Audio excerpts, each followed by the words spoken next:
말씀은 마가복음 4장 35절에서 41절까지 우리 한 절씩 교독하도록 하겠습니다. 자, 마가복음 4장 35절부터 41절까지 제가 35절 말씀 제가 먼저 읽겠습니다. 그날 저물 때 제자들에게 이르시되 우리가 저편으로 건너가자 하시니 36절 그들이 무리를 떠나 예수를 배에 계신 그대로 모시고 가매 다른 배들도 함께 하더니 큰 광풍이 일어나며 물결이 배에 부딪혀 들어와 배에 가득하게 되었더라. 예수께서는 그물에서 베개를 베고 주무시더니 제자들이 깨우며 이르되 선생님이여 우리가 죽게 된 것을 돌보지 아니하시나이까 하니 예수께서 깨어 바람을 꾸짖으시며 바다더러 이르시되 잠잠하라 고요하라 하시니 바람이 그치고 아주 잔잔하여 지더라. 이에 제자들에게 이르시되 어찌하여 이렇게 무서워하느냐 너희가 어찌 믿음이 없느냐 하시니 함께 읽습니다. 그들이 심히 두려워하여 서로 말하되 그가 누구이기에 바다와 바람도 순종하는가 하였더라. 아멘. 여러분들 이렇게 불러주셔서 너무 감사합니다. 이렇게 여러분이 불러주셔서 1년에 한 번 LA를 와봅니다. 요즘에는 오렌지 카운티 또 제가 사는 얼바인이 코리아타운이에요 완전. 그래서 여기까지 올라올 일이 별로 없습니다. 좀 자주 불러주시기를 바랍니다. 오늘 본문 말씀을 보게 되면은요, 오늘 본문은 그날 저물 때에로 시작을 합니다. 그날 저물 때에. 그날은 무슨 날이었을까요? 4장을 시작하는 1절을 보면 그날이 어떤 날이었는지 알 수 있는데요. 여러분 보십시오. 예수께서 다시 바닷가에서 가르치시니 큰 무리가 모여들거늘 예수께서 바다에 떠있는 배에 올라 앉으시고 온 무리는 바닷가 육지에 있더라. 그날은 예수님께서 갈릴리 바다 해변가에서 말씀 사역을 하신 날입니다. 그래서 하루 종일 예수님께서 무리에게 말씀을 가르치시고 그렇게 사역을 하던 중에 이제 날이 저문 것입니다. 어두워진 것이에요. 밤이 오면 집에 가서 식사를 하고 또 쉬어야 하는데 예수님께서 제자들에게 그날 저물 때에 저편으로 건너가자라고 말씀하셨어요. 여러분 저편이 있으면 뭐가 있나요?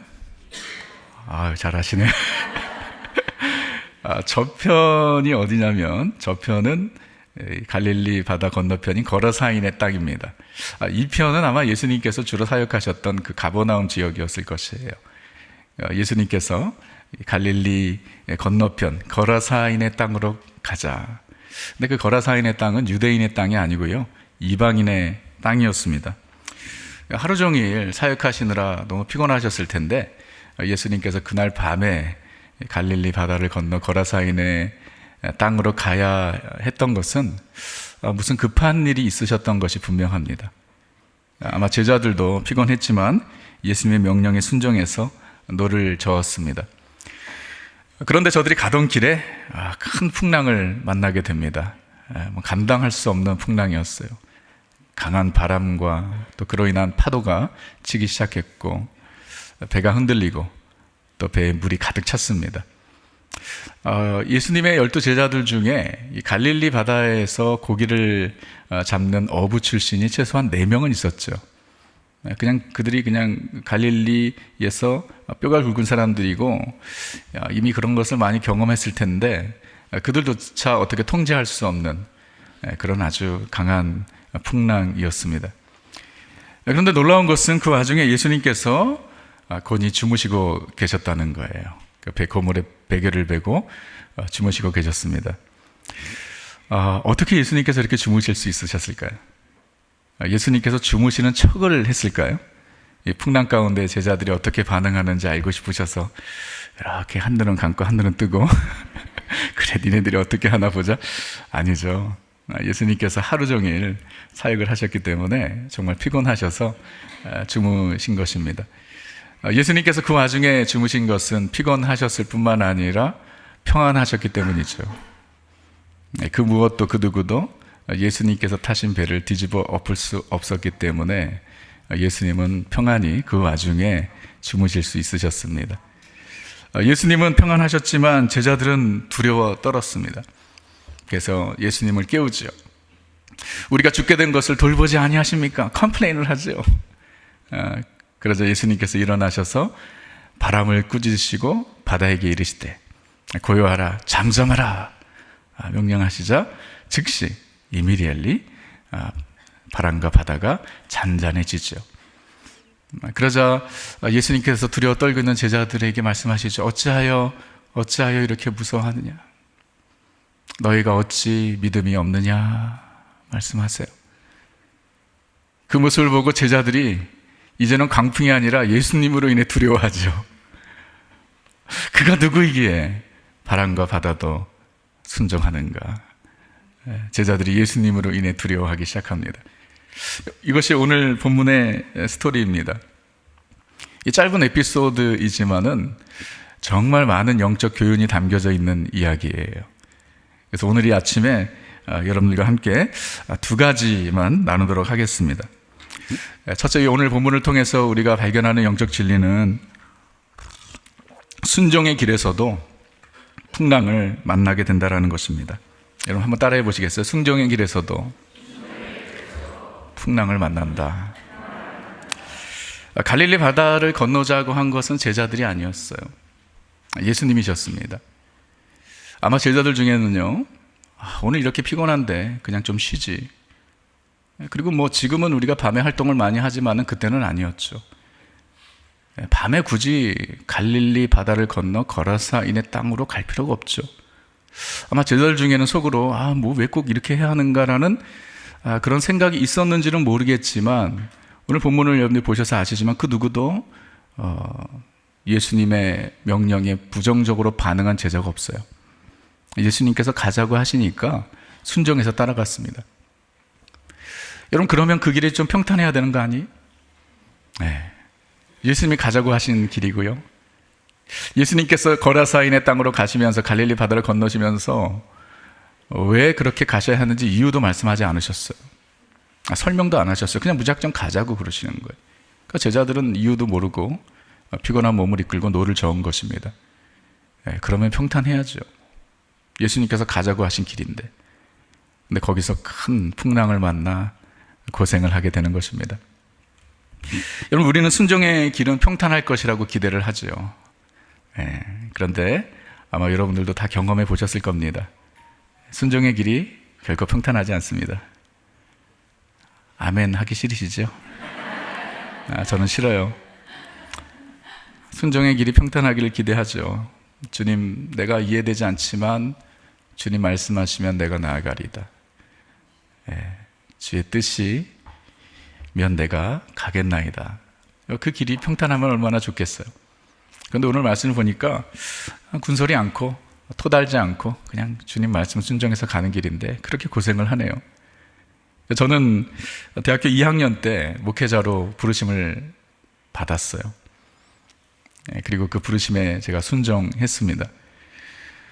그런데 제가 목회자의 길을 가는 것은 결코 쉬운 일은 아니었어요. 아니 어려웠습니다. 왜냐하면 저희 가정은 교회를 안 다녔습니다. 저희 부모님은 예수를 안 믿었어요. 저희가 브라질에서 살았는데 친척들이 참 많았는데 이렇게 신앙이 좋았던 분들이 거의 없었던 것 같아요. 지금은 많이 바뀌었지만. 제가 목사가 된다고 하니까 반겨주는 사람은 아무도 없었습니다. 다 비난했어요. 정말 미쳤다 그러고 교회에 미쳐도 작작 미쳐야지. 더군다나 제가 외아들인데 저희 누님 두 분은 이미 출가하셨고 이민 가정들이 대부분 그렇듯이 저희 부모님도 브라질에서 옷장사를 하시며 살았는데 언어가 안 되시잖아요. 그래서 제가 이제 대학교 들어가면서 저는 이 밤에 야간에 공부를 하고 낮에 장사를 했어요. 이 LA의 자바시장 같은 곳에서. 그래서 저희 부모님이 저를 의지하고 장사를 하셨는데 이제 대학교 마칠 때까지만 기다리셨는데 대학교 마칠 때 목사가 된다 그러고 그것도 브라질이 아니라 미국에 간다고 하니까 제가 지금 생각해보면 제가 정말 좀 너무했던 것 같아요. 미쳐도 작작 미쳐야지. 저희 부모님이 제가 없으면 장사를 못 하십니다. 제가 결혼하고 미국 오면서 저희 부모님이 은퇴할 연령도 아니셨는데 가게 문을 닫으셨어요. 닫을 수밖에 없었습니다. 그래서 큰 희생을 하셨죠. 근데 그러면서 제 마음속에는요, 그 확신이 있었어요. 무슨 확신이냐면 내가 부모님을 돌봐드리는 것보다 하나님께서 돌보시는 것이 더 낫다. 나는 뭐 할 수 없지만 내가 이렇게 목회자의 그 부르심에 순종해서 이 길을 가면 하나님께서 다 책임져 주실 것이다. 이 강한 믿음을 가지고 미국행 비행기를 탔습니다. 근데 제가 속았던 거지요. 제가 속았습니다. 제가 미국에 도착하고 1년 정도 지났을 때 저희 어머님이 뇌출혈로 쓰러지셨어요. 딱 1년 됐을 때. 그리고 12년 동안 한 번도 일어나지 못하시고 병상에 누워 계시다가 돌아가셨어요. 여러분 그 12년을 상상해 보십시오. 정말 터프 타임. 우리 가까이 있었던 저희 아버님이 다 돌보셨는데요. 아버님이 어머님을 12년 동안 돌보셨어요. 저는 이 미국이 이렇게 멀리 떨어져 있고, 그리고 뭐 여기 와서 신학 공부하고 또 사역하면서 부모님을 돌봐드릴 수도 없고, 그러면서 새벽마다 기도할 때마다 제 마음에 가장 큰 짐이 무엇이었을까요? 어머니 생각만 하면 정말 너무 고통스러운 시간이었어요.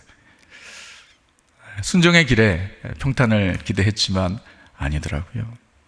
근데 그것이 전부가 아니죠. 그게 끝이 아니죠.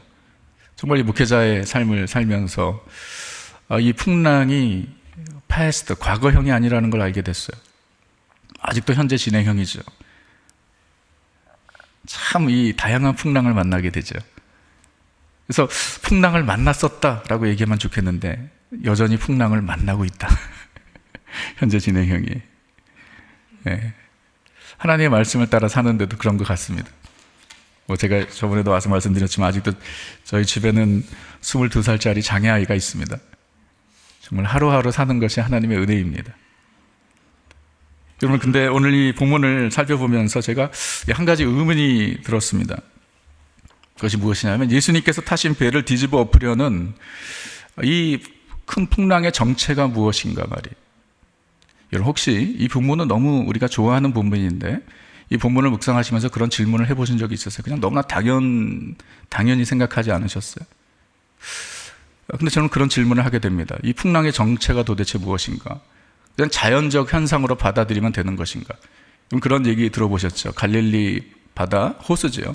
갈릴리 호수는 평상시에는 잔잔하다가 북쪽 헬몬산 찬바람이 이제 내려오면 갈릴리 호수의 따뜻한 바람과 이렇게 만나서 갑자기 돌풍을 일으킨다.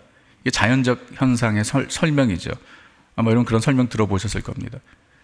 근데 그 정도로 이해를 하면 되는 것인가 말이에요. 여러분, 그런데 한번 잘 생각해 보세요. 지금 이 강풍이 무엇을 하고 있냐면 예수님께서 타신 배를 뒤집어 엎으려는 거예요. 그렇죠? 만왕의 왕이 되시며 창조주 되시는 하나님이신 예수님께서 타신 배를 침몰시키려고 하는 겁니다. 그리고 예수님께서 가시는 길을 막으려고 하는 거예요. 예수님께서 하루 종일 사역을 하셔서 너무 피곤하셔서 주무시고 계시는데 예수님의 쉼을 방해하고 있는 것입니다. 여러분, 그리고 오늘 본문을 보면 매우 좀 부자연스러운 어색한 표현이 있습니다. 예수님께서 바람과 바다를 어떻게 잠잠케 하셨나요? 여러분 보세요. 39절에 보면 예수께서 바람을 무엇하시고? 바람을 꾸짖으셨다. Jesus rebuked the wind. 바람을 꾸짖으시고, 그리고 바다에게 무엇하셨다? 이르시되 said to the sea. 바람을 꾸짖으시고 바다에게 이르시되. 여러분, 이게 자연스러운 표현인가요? 여러분, 좀 이상하지 않나요? 여러분, 이상하게 생각하셔야 제가 설교를 계속할 수 있습니다. 아니, 잘 생각해 보세요. 바람을 꾸짖다? 여러분, 바람을 꾸짖는 사람이 누가 있습니까? 바다에게 이르시되 바다에게 말을 한다? 여러분, 이거 부자연스러운 표현입니다. 예수님께서 바람과 바다를 잠잠케 하실 때 항상 이렇게 하셨냔 말이에요. 아닙니다. 너무나 오늘과 비슷한 상황이 또 한 번 나옵니다. 오병이어의 기적 이후에 예수님께서는 산으로 기도하러 가셨고요. 제자들이 갈릴리 바다를 건너는 상황이었습니다. 똑같은 상황이에요. 대신 예수님께서 그들과 같은 배에 타고 계시진 않으셨죠. 큰 풍랑을 만나게 됩니다. 그래서 밤새도록 고생하죠. 제자들이 그냥 뭐 죽을 만큼 뭐 고생을 합니다. 예수님께서 기도하시고 산에서 보시고 제자들을 살려주시기 위해서 저들에게 다가가시는데 물 위를 걸어가시죠. 베드로가 예수님을 보고 예수님이시거든 나로 물 위를 걷게 하소서. 예수님께서 컴 그랬습니다. 베드로가 물 위로 뛰어들죠. 근데 바람과 파도를 보고 두려워 빠지죠. 그때 예수님께서 베드로를 건져주시고 베드로와 함께 배에 돌아오셨습니다. 그러자 마태복음 14장 32절에 배에 함께 오름에 바람이 그치는지라. 그럼 이게 자연스러운 거 아니에요? 예수님께서 배에 함께 오름에 바람이 그치는지라. 예수님께서 잠에서 깨셔서 바람과 바다를 잠잠케 하시더라. 예수님께서 일어나심에 바람과 바다가 잠잠게 되더라라고 하는 것이 너무나 자연스러운 표현인데, 예수님께서 오늘 본문에서는 바람을 꾸짖으시고 바다에게 이르시되 마치 어떠한 사람에게, 인격체에게 하는 것처럼. 제가 지금 마이크를 사용하고 있는 제가 마이크에게 마이크야 소리를 잘 내어라 라고 얘기하는 것은 이 마이크가 아니라 누구에게 얘기하는 거죠? 이 마이크를 조정하는 음향 간사님에게 이야기하는 것이죠. 이 마이크는 생명체가 아니죠. 인격체가 아니죠. 마이크 너 정신 차려 이렇게 얘기하는 건 뒤에 계신 간사님한테 얘기하는 거예요. 네?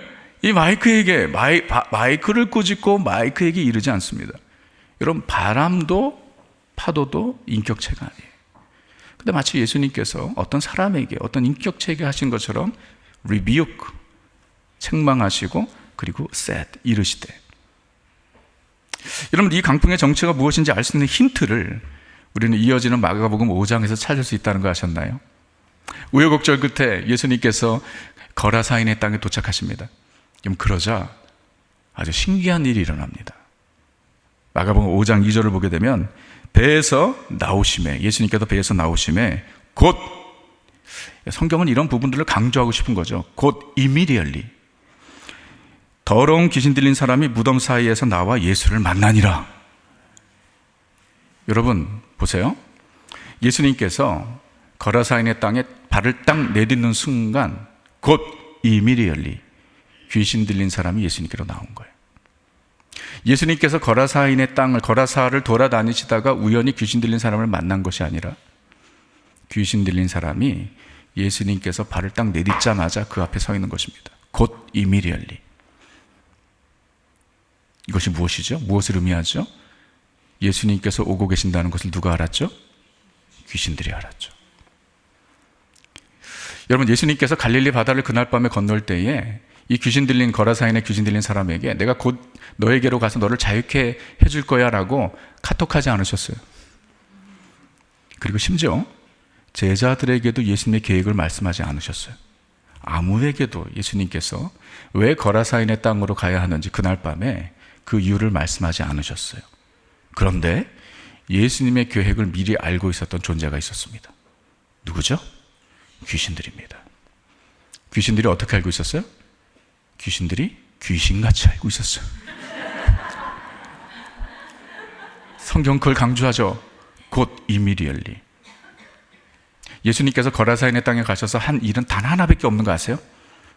그렇게 고생하셔서 가셨는데 거라사인의 땅에 가서, 제가 성지순례를 갔을 때 그 지역을 데가볼리 지역이죠. 가봤는데 어마어마한 지역이에요. 근데 그곳에 가서 예수님께서 하신 일은 단 하나예요. 바로 이 귀신 들린 사람을 자유케 해주신 일밖에 없어요.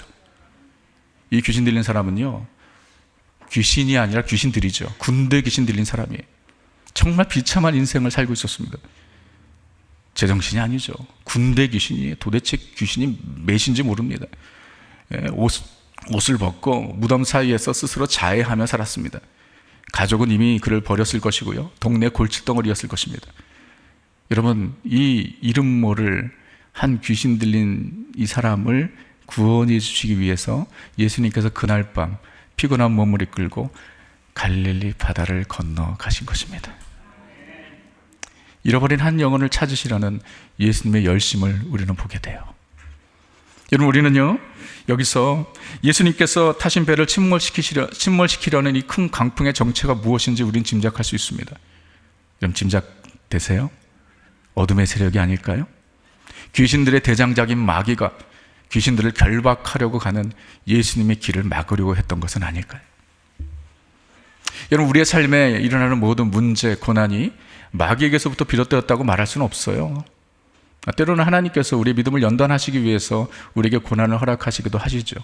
그러나 여러분, 우리가 잊지 말아야 할 것은 많은 경우 순종의 길을 가는 우리에게 두려움을 주고 무섭게 하고 좌절과 낙심 가운데 빠지게 하는 마귀의 공격이 있다는 것을 기억하시기 바랍니다.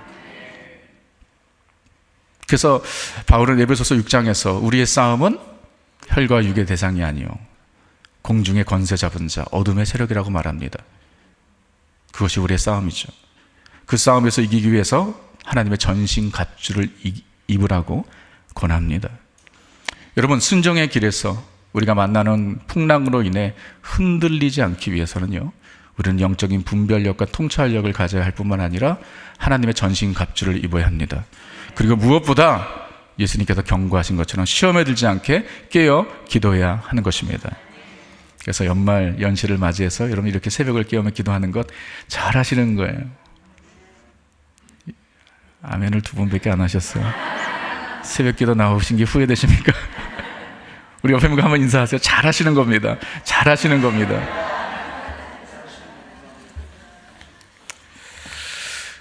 두 번째 우리가 본문에서 발견하는 진리는요, 제가 새벽에는 좀 물을 좀 많이 마십니다. 이 영적 교훈은 인상의 풍랑 속에서 두려워하지 않고 평안하기 위해서는 우리와 함께 하시는 예수님이 누구이시며 누구이신지 알아야 하고 그리고 믿어야 합니다. 다시 말씀드릴게요. 우리 인생의 풍랑 가운데 두려워하지 않기 위해, 무서워하지 않기 위해서는요, 평안하기 위해선 우리와 함께 하시는 예수님이 누구이신지 알아야 하며 믿어야 하는 것이에요. 제자들이 풍랑으로 인해 무서워 떨었던 이유는 분명합니다. 저들은요, 저들과 같은 배에 타고 계신 예수님이 누구이신지 몰랐어요. 예수님께서 바람과 바다를 잠잠케 하시자 저들이 어떻게 반응하죠? 그가 누구이기에? Who is this? 네. 제자들은 예수님을 잘 몰랐습니다. 몰랐을 뿐만 아니라 잘 믿지 못했죠. 두려웠다는 제자들에게 예수님께서 어찌하여 너희가 무서워하느냐 그러면서 너희가 어찌 믿음이 없느냐라고 책망하셨어요. 너희가 어찌 믿음이 없느냐라는 말씀은요, 너희가 어찌 아직도 믿음이 없느냐라는 의미요. Do you still have no faith? 너희가 아직도 믿음이 없느냐. 그렇죠. 여러분, 지금 예수님께서 기적을 행하신 것이 이것이 처음이 아니잖아요. 네. 가장 가까이서 예수님께서 행하시는 능력을 경험한 사람들이 누구예요? 제자들이죠. 제자들이죠. 수없이 저들이 경험해 보았고요. 그리고 저들은 특별하게 예수님의 그 권위 있는 가르침을 직접 받은 사람들이에요. 예수님께서 말씀하세요. Do you still have no faith? 너희가 아직도 믿음이 없느냐라고 말씀하시는 거예요. 여러분, 만약에 제자들이 예수님이 누구이신지 알고 믿었다면 이런 그 큰 풍랑 가운데서 어떻게 했을까요? 무서워하는 것이 아니라 예수님처럼 평안했을 것입니다. 여러분, 우리는 기억해야 합니다. 예수님은요, 우리와 같은 배에 타고 계십니다. 나와 같은 배에 타고 계세요. 우리가 그런 얘기 하죠. 당신 나와 같은 배에 탔어. 이게 무슨 의미죠? 공동 운명이라는 거죠. 우린 죽어도 같이 죽고 살아도 같이 산다라는 거예요. 예수님은 우리와 같은 배에 타고 계세요. 예수님은 우리와 함께 하십니다. 한순간도 우리를 떠나지 않으세요. 우리가 지난주 크리스마스를 맞이했는데 예수님의 또 다른 이름이 뭐예요? 임마누엘이죠. 임마누엘이 뭐예요? 하나님이 우리와 함께 하신다. God with us. 하나님이 우리와 함께 하신다라는 거예요. 한순간도 우리를 떠나지 않아요. 예수님께서 승천하시면서 볼지어다 내가 세상 끝날까지 너희와 항상 함께 있으리라. 이것이 예수님의 승천을 목격한 제자들에게만 약속하신 거예요? 아니에요. 예수 그리스도를 믿는 모든 자들에게 주님께서 주는 약속은 무엇이냐? 볼지어다 세상 끝날까지 내가 너와 함께 있으리라. 너의 인생 끝날까지 내가 너와 함께 할 수 있으리라. 주님께서 우리에게 주시는 약속입니다. 지금 이 시간도 우리와 함께 하시죠. 이사야서 43장 2절의 약속의 말씀이 우리에게 주시는 약속의 말씀이실 것입니다. 내가 물 가운데로 지날 때에 내가 너와 함께 할 것이라. 강을 건널 때에 물이 너를 침몰하지 못할 것이며 내가 불 가운데로 지날 때에 타지도 아니할 것이라. 물 가운데로 지나고 불 가운데로 지난다 할지라도 그 위험한 상황 가운데서도 주님께서 우리와 함께 하신다. 아니, 위험한 길을 가면 갈수록 주님은 더욱 우리를 밀착 경호하시는 것이죠. 사망의 음침한 골짜기를 지날지라도 내가 해를 두려워하지 아니하면 주께서 나와 함께 하심이라. 주의 지팡이와 막대가 나를 안위하시나이다. 사랑의 교회, LA 사랑의 교회 성도님들, 지금도 우리 주님께서는 우리와 함께 하십니다. 한순간도 우리를 떠나지 않으십니다. 물 가운데 지날 때 우리 함께 하십니다. 불 가운데 지날 때 우리 함께 하십니다. 사망의 음침한 골짜기를 지날 때에도 우리 함께 하십니다. 여러분, 좀 더 크게 아멘? 아멘. 근데 왜 두려워하세요? 근데 왜 무서워하세요? 근데 왜 걱정과 근심에 쌓여 사세요? 근데 왜 죽겠다 그러세요? 우리와 함께 하시는 예수님이 누구이신지 우리는 잘 모르고 또는 잘 믿지 못하기 때문이 아닐까요? 여러분, 이 아침에 우리와 함께 하시는 예수님이 누구이신지 우리는 다시 기억해야 합니다. 예수님은 근본 하나님의 본체이세요. 하나님이세요. He is the image of invisible God. 보이지 않는 하나님의 형상이세요. 성자 하나님이세요. 그분께는 성부 하나님의 모든 성품과 능력과 권세와 영광이 다 담겨져 있어요. 우리와 함께 하시는 예수님은 전지전능하신 분이세요. 무소부재하신 분이십니다. 예수님은 이 온 우주 만물을 창조하신 창조자가 됐어요. 만물이 그로 말미암아 지은 바 되었어요. 뿐만 아니라 그를 위하여 창조되었어요. 예수님은 창조하셨을 뿐만 아니라 지금도 보존하고 계세요. 예수님이 홀드하고 계시기 때문에 우리가 살 수 있는 것입니다. 예수님은 창조주이실 뿐만 아니라 우리의 구원자이세요. 영원히 저로 말미암아 죽을 수밖에 없는 우리를 구원하시기 위해서 이 땅에 육신의 몸을 입고 오셨어요. 성육신 하셨습니다. 그리고 십자가에서 고난을 당하셨어요. 물과 피를 쏟으심으로 우리의 대속물이 되셔서 우리의 죄를 다 사하여 주시고 우리를 구원해 주셨습니다. 예수님은 우리의 목자가 되세요. 우리가 영원한 천국에 가는 그날까지 이 세상을 사는 동안 선한 목자 되신 주님께서 우리의 삶을 인도해 주시는 것입니다. 예수님은 우리의 공급자가 되세요. 내일을 염려하지 말라, 무엇을 먹을까 무엇을 마실까 염려하지 말라 말씀하신 분이 예수님이시죠. 우리의 모든 필요를 아시고 채워주시는 분이세요. 예수님은 우리에게 새 힘을 주세요. 우리가 낙심낼 때 우리를 일으켜주세요. 예. 우리의 상한 심령을 고쳐주세요. 우리의 연약함을 주님께서 아세요. 우리의 연약한 육신을 고쳐주세요. 우리에게 늘 필요한 은혜를 공급해 주십니다. 예수님이 지금 나와 같은 배에 타고 계십니다. 그래서 이 아침에 여러분들 주님의 음성을 들으셔야 돼요. 내가 너와 같은 배에 타고 있는데 어찌하여 이렇게 무서워하느냐? 어찌하여 아직도 나를 믿지 못하느냐? 주님께서 우리에게 책망하시는 말씀이 아니라 안타까워서 그렇게 말씀하시는 것 같아요. 두려워 떨고 있는 우리에게. 여러분, 똑같은 풍랑을 만나도 어떤 믿음을 가지고 있는가에 따라 제자들처럼 두려워 떨 수도 있고요, 예수님처럼 평안할 수도 있습니다. 믿음의 문제입니다.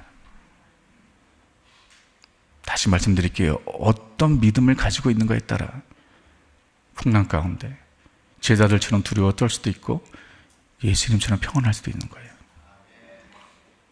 믿음의 문제. 저는요, 제가 섬기는 디살브교회 사역 다음으로 정말 사랑과 정성을 쏟는, 또 힘을 쏟는 사역이 있어요. 브라질 아마존 인디오 사역이에요. 제가 22년째 브라질 아마존 사역을 하고 있습니다. 2001년도부터 시작을 했어요. 그때 제가 남가주 사랑의 교회 대학부를 담당하고 있었는데, 우연히 우리 남가주 사랑의 교회 복도에서 아마존에서 사역하시는 박 선교사님을 만나게 되었어요. 선교사님이 미국에 잠시 방문했다가 우리 교회를 방문하신 거예요.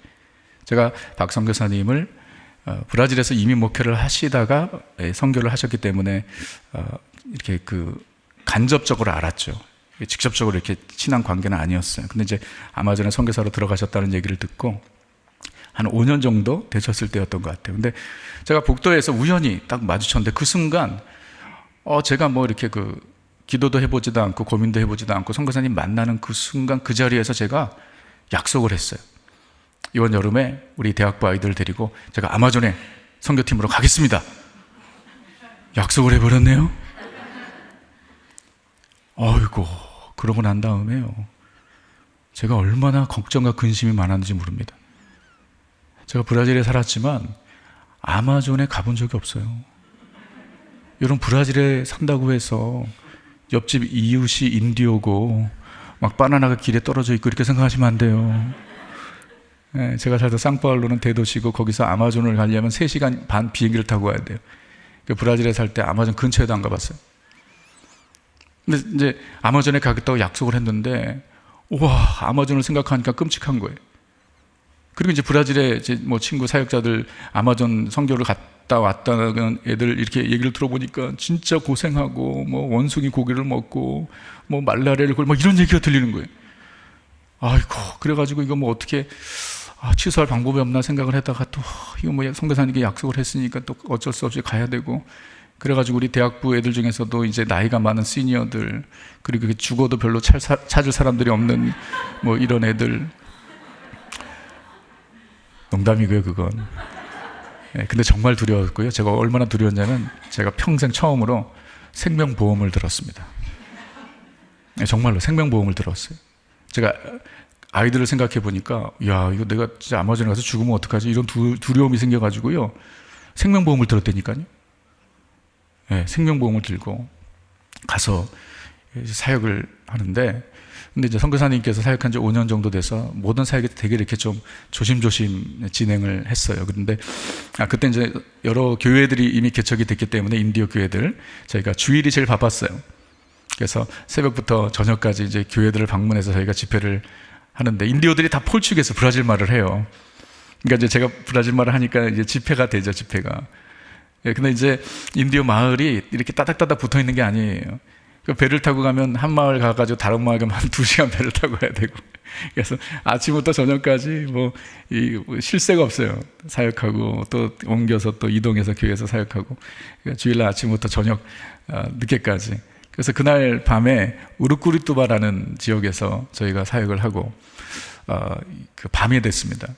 그래서 밤이 돼서 이제 저희가 배를 타고, 선교사님 배가 작은 배가 있고 거기는 자매 여자아이들이 타고, 또 우리가 인디오 배를 하나 빌렸어요. 한 8명 정도 타는 이렇게 작은 배, 노를 젓는 건 아니고 이게 작은 엔진이 있어요.